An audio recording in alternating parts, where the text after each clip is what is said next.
Okay, hello. This is the first video on isometric hold exercises.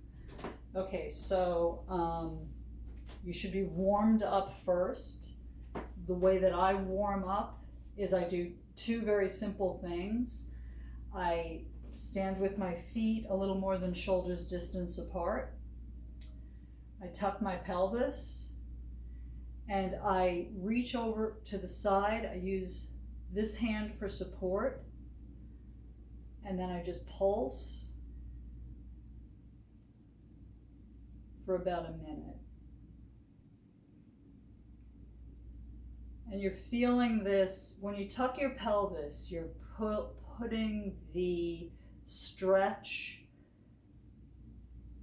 toward the back of your pelvis. And you could actually also feel it, obviously you're going to feel it on your oblique, this side. And you're going to feel it in the front of your psoas muscle here. And I'm really using this hand to hold me up so that I can really get into the stretch. When you breathe in, you want to feel the area stretching, and when you breathe out, you want to feel it relaxing. Don't hyper stretch. We're not going for any kind of record here, we're just looking to stretch. At the end of the minute, are we at the end? We're not at the end of the minute quite yet.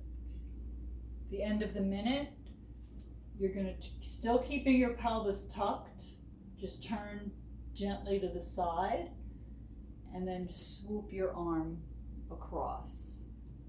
Okay, now we're going to do that on the other side. I'm slightly bending my knees, using this hand for support, and I'm reaching over. Get myself centered here.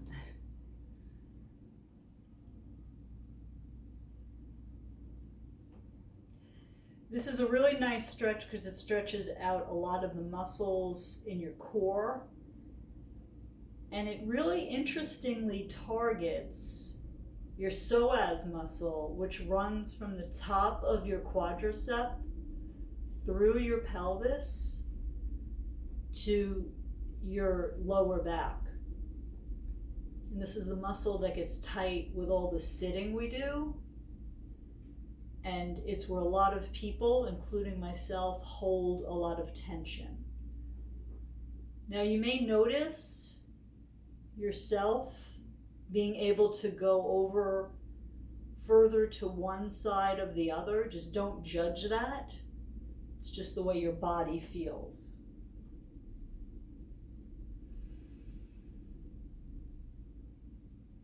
Okay, and then you're going to turn to the side. When you turn to the side, you could actually tilt your pelvis even more. You really feel it. It's such a nice stretch right over here. This is the top of your psoas muscle and your lower back, obviously. Okay, now the other stretch I do, so you can see me. Yeah, it's not really a stretch, but I do.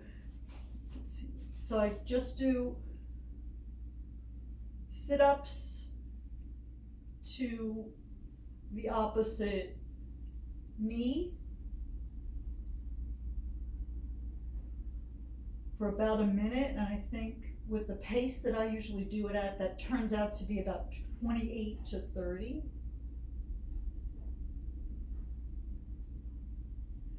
And again, you're not looking for any kind of record here. This is just waking up your core, because I'm in the camp that believes that that stretching before is far less important than stretching after.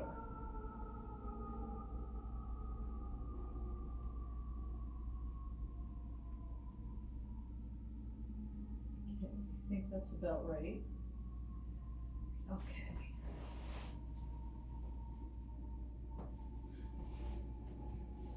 And now to the other side.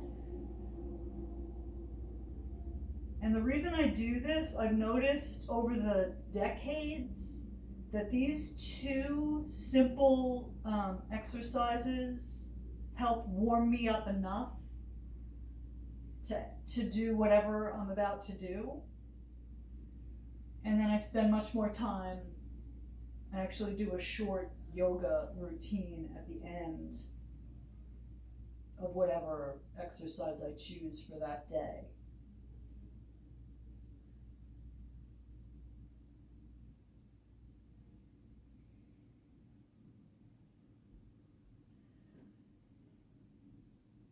And you're feeling this in the side, the oblique muscle that you're bending up to. Okay, and at the end, what I usually do is just twist my back. I usually get a pop out of my spine. I didn't get one on either side today. Okay, I'm just going to stop the video in case you don't need to see that, and then do a separate video for the isometric.